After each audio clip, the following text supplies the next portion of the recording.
Hey everybody, it's Chris Riggs. I want to show you two really hot scooters that are out for 2024. This is the new Honda ADV160, and this is the Freedom 150XH.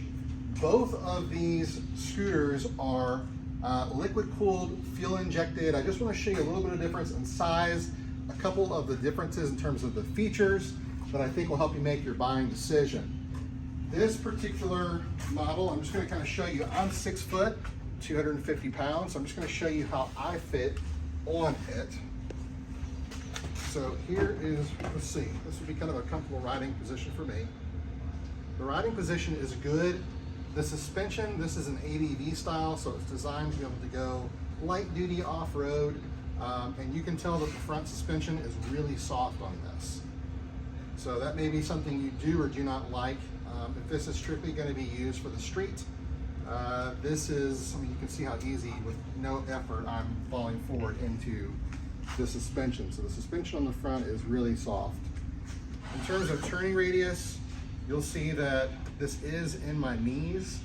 So my pants inseam is a 30-inch pants. I've got a real long upper torso, but my legs are fairly short. And even at a 30-inch leg length, this steering column is in my legs. It's not horrible, but it is touching. So both of these engines do have a side-mounted radiator for cooling. Both of these engines do feature start-stop technology for fuel savings. The Freedom does allow you to turn your start and stop off. So if it's a feature that maybe you don't like, typically what you would see is if it was on and you came to a red light, the engine would momentarily turn off, and then when you pull the throttle, the engine would start back up. Some consumers like that, some consumers don't. On this particular model, it is something that you can deactivate, which is a really nice feature in my opinion. So I just wanted you to see how I fit. This would be my riding position. It's pretty upright, but again, the front suspension, for me at least, is really, really, really soft. I think for off-road, it's probably fine. On-road, that may not be something I would be super excited about. Both of these models do feature keyless entry, and the ADV160 here does have one single side pocket if you want to come around and look. It has a small storage area on this particular side. Your other side is going to be your keyless entry. So big enough for a wallet. It would probably be tight, honestly, for a modern cell phone, but you could definitely get a wallet in there. You can see how small it is. I mean, here's 2 keys, and so kind of tight pocket on this side. This will ride 2 people.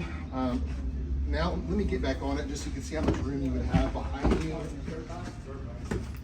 This is what I would consider to be a medium-sized frame. This is what we would call a maxi scooter or a maxi chassis, aka a full frame. And you can see the length difference. You've got a couple of more inches of length, and we'll see when I sit on that how that compares.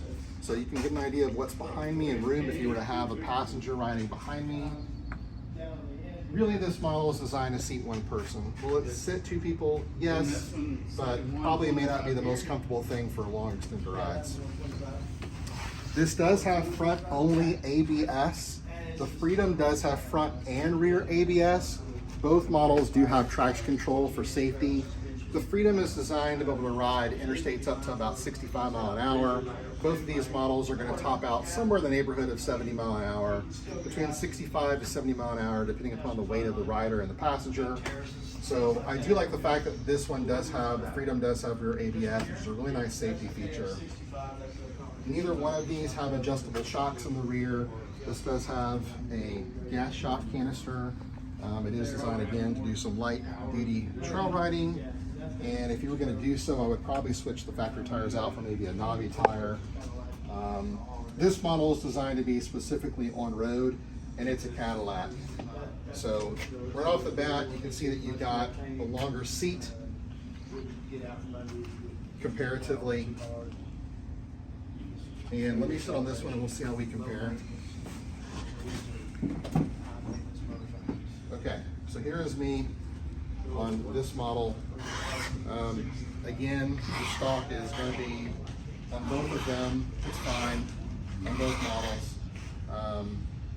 It'd be nice if the stock was a little bit higher, but both of them, both models, are going to be on a tight turn, slightly in my knees. This does give you 2 storage pockets. They're pretty sizable on this. So you do have 2 storage pockets, and this one also has a couple of cool features. This one does have, I don't know if you can zoom in and see this, but you do have USB-C phone fast charging in here, and you have USB 3.0 quick charging. They charge at, I believe, up to 5 amps, which is roughly 5 times the speed of a traditional USB phone charger. And you can charge your phone in about 30 minutes from empty to full. That is a really nice feature, especially for those of you that are gonna mount your phone and use something like Google Maps, which depletes battery really fast. This model also has a 4-speaker Bluetooth audio system, so you can stream your audio from your Spotify, for example, or from songs on your phone. So you do get a couple of really nice upgrades. You are going to get the front ABS. You are going to get more storage capacity. You are going to get phone charging, fast phone charging. Yeah, both of them are going to ride on a 14-inch front wheel.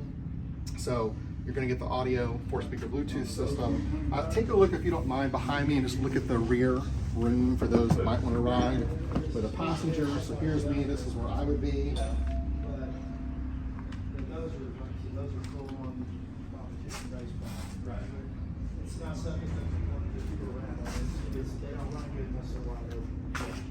Okay, this is your start stop here. So literally on the fly, you can turn your start stop off and on, which is a really nice feature. Again, for those that love it, leave it on. If you don't like it, you can turn it off. I don't believe it can be deactivated on the Honda, to my knowledge. I believe it's always on. The Honda does give you one feature that you may or may not like. The windshield's not very tall, honestly, on this model, but it does have an adjustable windshield. To me, it's a little bit of a gimmick because if you look at my height, it's not going to change anything. I'm still way above the scooter. If you lower it down, it lowers it a little bit. So, I don't know. Is it a selling feature? Maybe. It doesn't really raise it up as more as it raises it forward. So that's a decision that you'll have to make for you. To me, it's not going to be a comparative to like a really tall windshield. So it is adjustable, but it's more out than up. Okay, so I think that's kind of what it boils down to. Both of these engines get over 107 miles per gallon of fuel efficiency, so they're both super fuel efficient. They both make over 14 horsepower. They're both going to go, again, about 70 mile an hour, topping out, depending upon the weight of the rider. So it really just bolts. If you're going to buy something for off-road use, maybe this is going to go on the back of your RV, and you want to be able to do some maybe light-duty off-road use, I think this does make sense. Again, the suspension for me personally is really soft, and I can see this getting old really quickly. The long chassis maxi, to me, I prefer just because it does feel more stable. And I think if you're using it for strictly on-road use, this would probably be my choice, just because I like the longer wheelbase. I like having the rear ABS for safety. And I like the audio system because the Bluetooth audio sounds really good. Both of these are going to come with a 1-year manufacturer's warranty, which covers parts and labor. Both are going to be great scooters. I've had the opportunity to drive this one this weekend, and I had a blast on it. With me, I topped out somewhere in the neighborhood of 60, I think my GPS showed almost 68 mile an hour. In town, it was doing about 65 on level ground with me on it at 250 pounds. So for any sort of non-interstate, you're not going to get on with either one of these. You're not going to be on a major interstate. But on roads that are marked, I would say 65 mile per hour and lower, both of these are going to be a great option. It just boils down to what you like. You're not going to go wrong with either one.